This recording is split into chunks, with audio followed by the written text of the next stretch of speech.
Hello, grade 6. How are you guys? I miss you so much. I hope you're doing fine, and I want you to stay safe and stay home and take care of yourselves.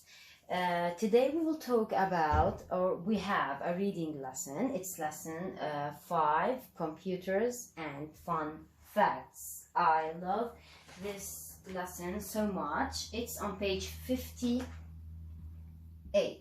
Okay, now I want you please to open your books and follow my reading. I will read to you, and I want you to pay attention to the underlined words that you have in the text. You will know lots of things you didn't think that they were this way, and it will explain lots of things to you. Okay, it's a very beautiful text. Computers, fun facts. Who invented the computer?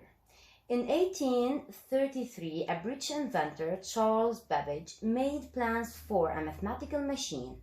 It was the beginning of the first computer.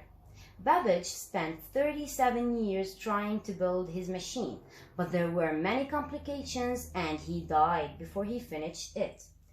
The first computer was finally created in 1946. It was called the Small Scale Experimental Machine. It's the first picture here, if you can see it. Okay, this is the first computer was invented, and it was called the Small Scale Experimental Machines. Now, first it had many complications. Complication, it means problems, like when you invent a new thing, and so you have to try it first if it works or not. Okay, and another word, it's created when you make something out of nothing. Okay, it's from creation. Experimental, it's from experiments. Experimental, it means something that is under experiments, and you have to try it, so it's under trying. Okay, so this is the first computer. It was called the small scale experimental machine, and this was in 1833. Okay, and Babbage died before he finished it, so it was only he made it and then he died. So it was for he was trying to experience, to make experiments on it, but it didn't work. He died before he finished making it. How big was the first computer? The first computer was huge. It filled a large room. Imagine that. It filled a large room and weighed over 30,000 kilos. That's the same as 6 adult male elephants. Okay, so can you imagine how heavy it was? Luckily, as technology has grown, computers have got smaller. Today, you can even buy a computer that's the size of a small mobile phone. So can you imagine that a computer can fill a whole room? So it's very huge, and it weighed like 6 adult male elephants. So I want you to imagine that. So it's very huge. Huge, it means extremely big. Okay, now, why is a mouse called a mouse? Pay attention to this part. The first computer mouse was invented by Douglas Engelbart around 1964. It was a little wooden box on wheels. It was a box on wheels that could move an on-screen cursor. So it's like the computer. If I have a cursor on the screen, when you move the mouse, don't you have a cursor on the screen? So this is, I call it a cursor.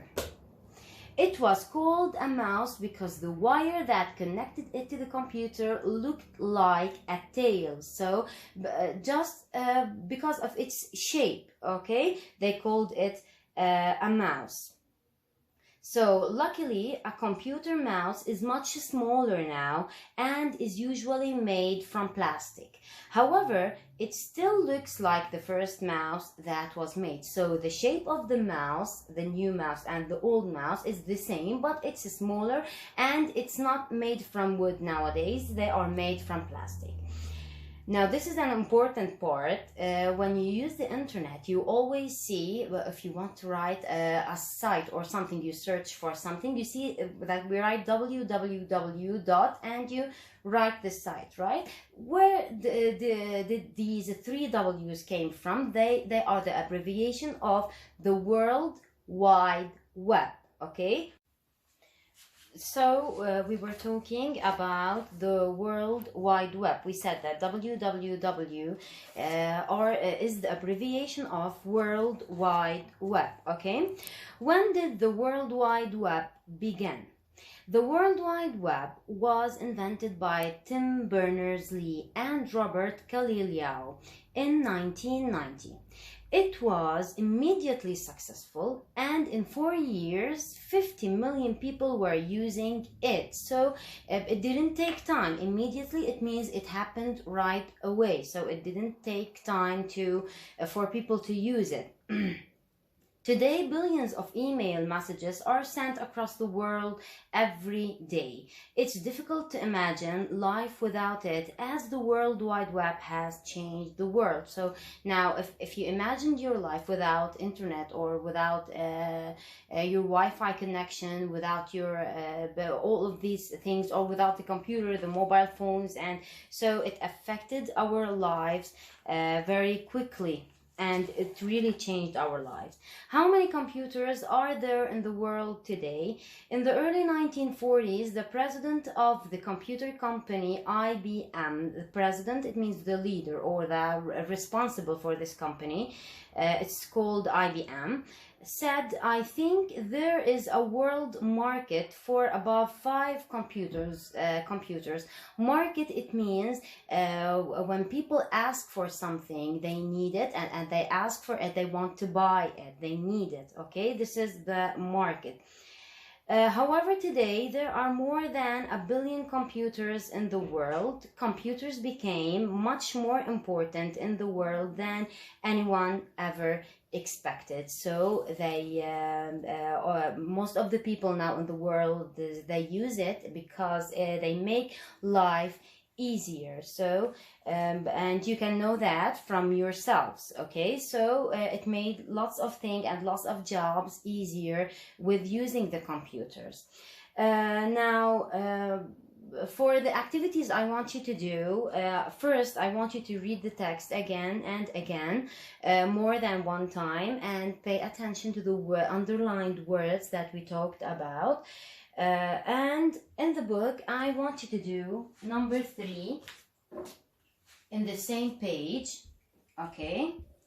In the book, page 58, I want you to do number 3. It's a matching activity.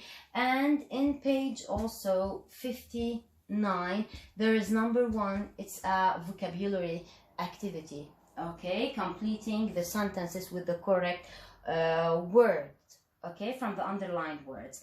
And in the workbook, we have 2 pages. You can do them. You will have fun doing them. There is a text also. I want you to do it and do its activities, pages 52 and 53 in the workbook, pages 52 and 53. Okay, I want you to do them, and you can send them to me so I can correct them.